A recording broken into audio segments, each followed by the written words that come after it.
give an instance, in fact, of why TV was so important, to show you that it was so important to have it in the homes of ordinary people. Now, most countries in Europe, for instance, up into the 1950s and 60s, and I'll give an example, is Britain. The working class people did not have credit cards. You could not get a credit card. You couldn't get a bank loan without collateral to put something up against it. So therefore you were at pretty well a fixed income. There was no extra cash outside of rent, food and so on, clothes for the children, essentials. There was no extras for luxuries. There was no credit given to them. Yet the British government, just like the Chinese government did 2 years ago, made it a mandate that every household in Britain must get a television set. And what they did, they made one exception out of all the things that the people could really needed. They made one exception. They allowed credit companies to come into being. They could go round the houses every week and collect half a crown or 5 shillings or whatever it was and pay off a used television set. The British government made a deal with the United States of America to buy in used televisions which were then reconditioned to be sold to the working class all across Britain. As I say, they wanted a TV in every home. Now, since when is government interested in how happy you are at home? You know, there's another reason for this. And sure enough, the working classes all got these DER. DER was the company that brought them all into Britain. And the guys came around every weekend collecting their half crown, 5 shillings. And suddenly and I can remember where I was, it was one of the last areas really to get television, a real working class area. I can remember this high being taken by my parents to the local park on a weekend and passing dozens and dozens and dozens of other couples on the way with their toddlers as well. When he got to the park, which was a valley, there were over maybe 1,000, 1,500 couples along the grass in the valley. And that's where everything was discussed. Local politics, national politics, labor unions to do with their mining and so on. And everyone mingled with everyone else, old school friends and so on. That system had been going on for hundreds of years, where people communicated thoughts, real feelings, real things that really mattered to them and their communities, to each other, conversation. When the TV came in, and I was still about this high, within about a month, I could go down that park every weekend and no one was there.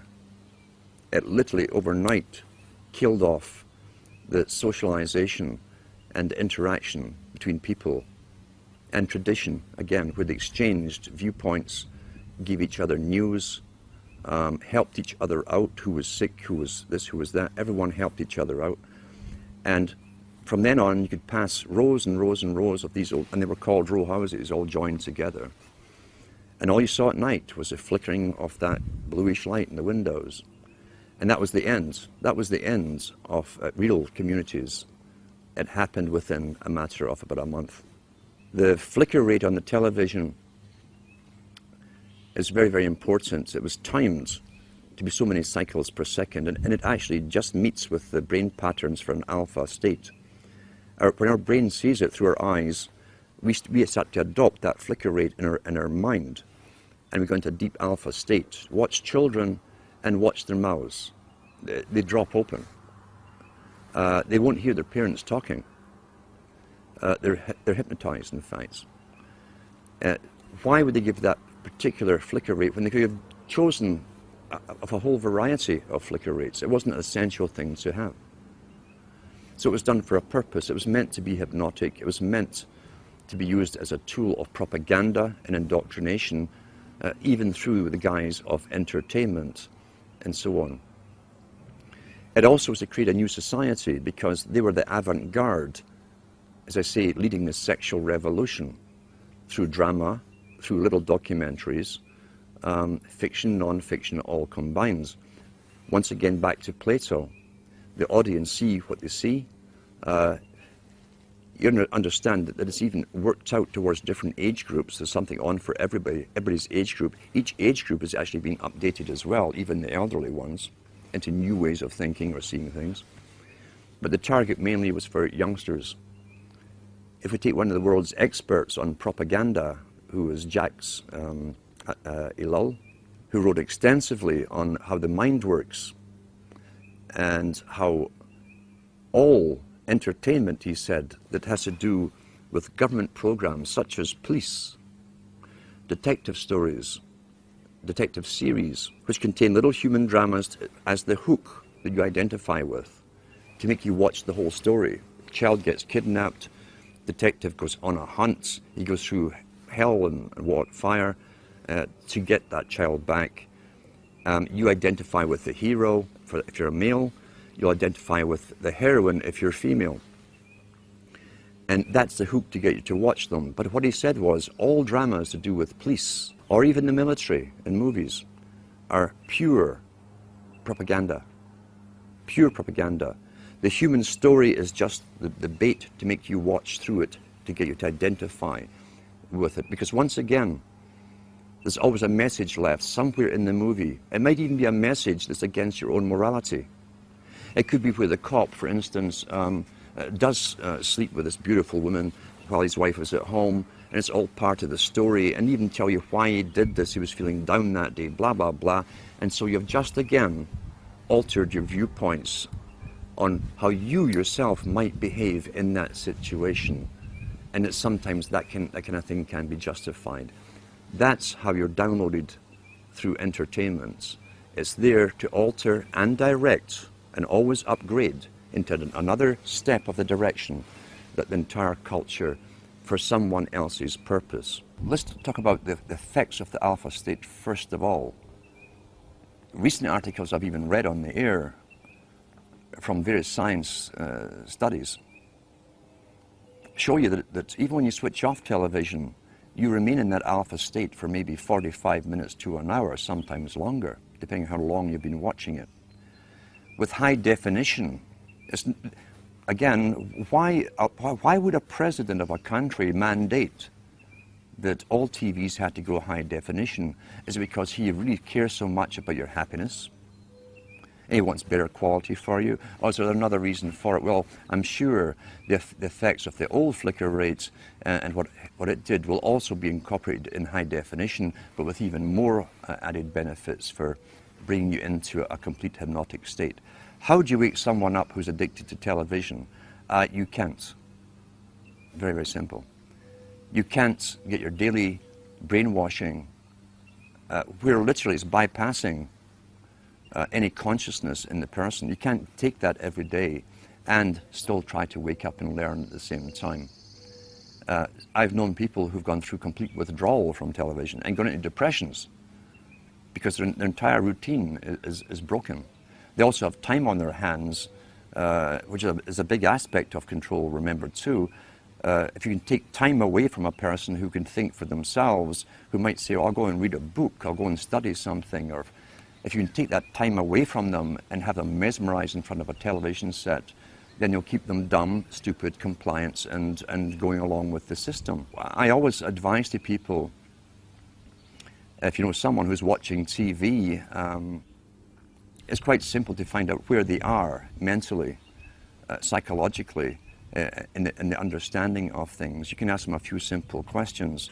If they give you standard television answers, forget it. Simple as that, forget it. If you see some spark of their own opinion coming in, there's maybe a chance you can do something with them. But you cannot get a... You see, television, it can be classified as a drug. Any addiction is still an addiction. Television is an addiction. People watch 4 or 5 hours per day. Top psychologists and even the United Nations have talked about the use of television for creating the new culture for children. How many people know that all government agencies or departments, all governments in the world, basically, have departments of culture which hire cartoonists and pay their expenses to do cartoons, always incorporating the latest political correct story to do with environment, waste, bad adults, and how they've destroyed the planet through their consuming, etc. How many people realize as you plonk your children down in front of it to babysit them that they're actually being brainwashed scientifically. And these cartoons were designed by experts to get their message across to those children, implanted in their young minds, fixed in their young minds forever, for the rest of their lives, ongoing daily, and even right down to the novels that you read to children that are designed for children too, which will incorporate all of this, all paid by government grants to authors and writers.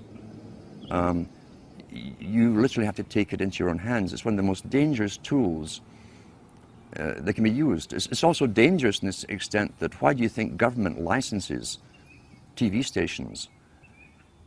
If you were an independent producer, TV station who came out with this kind of information, you would not get a license.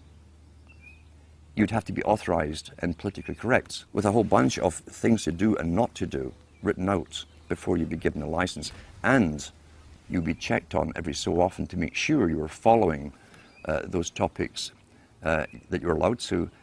If you want to advise people on television, and you can do this with yourself, how to train yourself, how to watch television. If you never get involved, you understand a storyline, you watch a movie, but don't get involved in, as I say, there's always a thread or a hook for you to follow, a plot, whatever, the chase. The guy always ends up with the beautiful woman at the end after going through hell to rescue a child or whatever it happens to be or save the world. If you can stop yourself from getting lost in the emotional part of it and study the movie as you're watching it, you'll learn the techniques that have been implanted in the movie itself. That's a great way to learn. If you can do it with yourself, you can also show other people how to do this, to actually study everything as it's been presented to you. And eventually what you'll find is that when you're watching even documentaries, you'll see how the documentaries themselves are shaped to give you the opinions, often very strong opinions, without giving you specific facts or giving you distorted facts, etc. Learn how to critically analyze and think as you're watching. And if you can show others this technique, a good example is sit down with someone who regularly watches a good movie, one that you've previously watched, and then point out all the politically correct little inserted words, slogans, phrases that have been put in there, and show them how it's been done. That way it can actually be fun to study television and write down all the different things that they've missed, but it's all implanted subconsciously in their mind, because those implants, those subconscious implants, will become their opinions, and they will never know how they arrived at them. They won't remember it's from this particular documentary, this particular movie, or whatever. So that can also be fun. That's a positive side of it. You can train anyone to do this. With the internet, the first person to mention it that I know of, at least to the public, was again this master, Brzezinski, in his book Between Two Ages. In the early 70s, he said, shortly a system will be given to the public of mass communication, which will cause a revolution, the revolutionary thing to change society. But he also mentioned and hinted at the fact that there would be regulation behind it. He mentioned too that those who brought it in would never lose control, the main control over the internet, because after all, knowledge is power.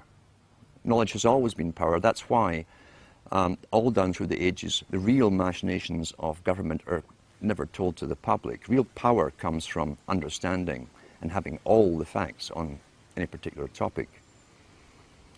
So therefore, the internet was to be given to the general public with other intentions. Initially, it was to get them all into it. Now, what did the elite want to achieve? What was their point of view? They wanted people to become so used to the internet they couldn't do without it. Now we see businesses really can't do without it. They can't imagine going back to pencil and paper and taking inventory and all this kind of stuff. For the youngsters, who must be the generation they target, they made sure that's the only thing I knew about the internet from the media.